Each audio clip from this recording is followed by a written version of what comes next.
हाँ जी, तो welcome back. माशाल्लाह जी माशाल्लाह, आज को तकरीबन कोई ना को महीने बाद सूरज ने अपने दर्शन करवाए ने। चेक करो माशाल्लाह, सूरज इस टाइम पूरे भारां दे नाल चमकन डया है ते हर चीज़ जेह्ड़ा है ना वो चमक गई है। स्टाला चमक गया, बूटे चमक गए ने, बंदे चमक गए ने, ते कोई ऐसा पिंड दे विच घर नहीं है जिन्हें अज कपड़े नहीं धोते, कपड़े नहीं सुकने पाए है। लो जी मित्रों, अज का व्लॉग करने स्टार्ट। चैनल नू सबसक्राइब नहीं किया तो चैनल नू करो सबसक्राइब। माशाल्लाह माशाल्लाह, अज धुप निकली है, अज वो भी बंदा नहाएगा। लो जी, अज धुप निकली है तो अज वो बंदे ने भी नहा लिया जिस बंदे के सामने पानी गर्म किया जाता ही तो नहीं नहाता, अज उस बंदे ने भी शुक्र है अल्लाह पाक का नहा लिया।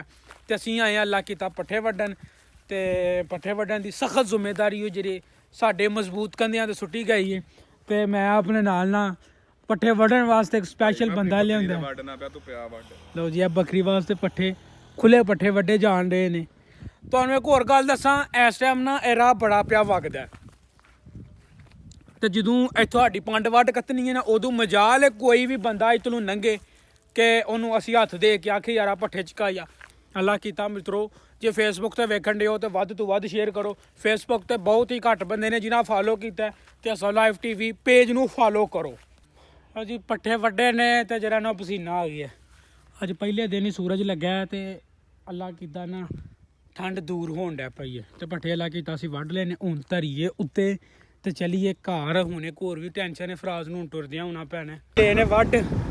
ते फराज भाई भी 70 ते, पट्ठे भी 70 ते मैं भी जरा ना 70 ते बेहतरीन करके बह गए हैं भाजी शशकेदार माहौल के नाल। अल्लाह कीता धुप्प अज खीर करान डई है,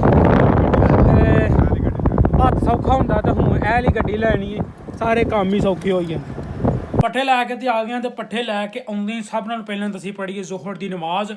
जोहर की नमाज पढ़न तो बाद लाइट आ गई है, 2 बजे लाइट आई है, तो लाइट आउंदियां सारे अपना जो काम है वो स्टार्ट हो गया। खा पी असीं लिया वे, तो हुण जेह्ड़ा ना ओह एक व्लॉग है तुसीं वेखिया होना। हुण जेह्ड़ी सीरीज शुरू होई, हुण ब्याह दे जिन्ने भी व्लॉग ने ना, बाबर दा ब्याह, मौसम दा ब्याह, वो सारे दे सारे अल्लाह कीता हुण शुरू कीते ने।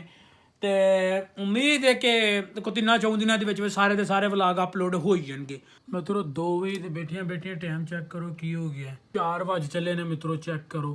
तो साडा व्लॉग राती अपलोड होया, तो हुण न्यू व्लॉग भी बस आलमोस्ट आउन भी ही वाला वे। 5 बजे नवा व्लॉग भी अपलोड हो जाएगा। हो गया भी आलमोस्ट मगरब का, तो असीं जरा नो चलीए शहर एक दो काम है बड़ा ही जरूरी, वो काम करिए। तो नाले बहुत ही देर हो गई है, मैं तो फराज ने कट्ठियां कोई रोटी शोटी नहीं खाधी है, तो नाले कोई बेहतरीन किस्म की रोटी खा के आइए, नाले शहर एक दो काम है फराज नूं वो मुकाइए। ठंड बहुत ज़्यादा वे, हुण अल्लाह खैर रखी, हौली हौली जाइए शहर, एक दो काम है वो मुकाइए, तो फिर जेरा ना हो। ठंड बहुत ज़्यादा, छेती तो छेती घर होने की कोशिश करनी। मित्रों हुण इत्थे पीता चला वे जूस, फराज भाई जूस पियानगे बेहतरीन करके। तो आ गया जूस, तो फराज भाई पीन लगे ने, इधर पीन लगे असी जूस। मित्रों शहरों खज्जल खुजल होके आ गया, तो हुण इत्थे खाधी जाएगी रोटी। अल्लाह मालक तो इतने रोटी खाधी जाएगी। फराज भाई भी थक गए ने, तो हुण अल्लाह कीता आर्डर देइए, रोटी खाइए, तो फिर पिंड चलिए। तो अल्लाह कीता आर्डर आ चुका साडा, चेक करो।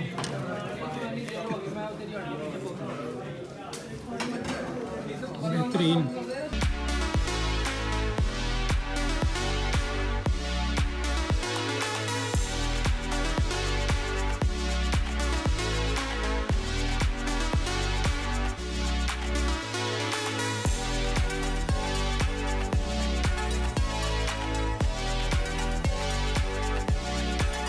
रोटी खा कर ती अल्लाह कीता, तो हुण चलिए घर।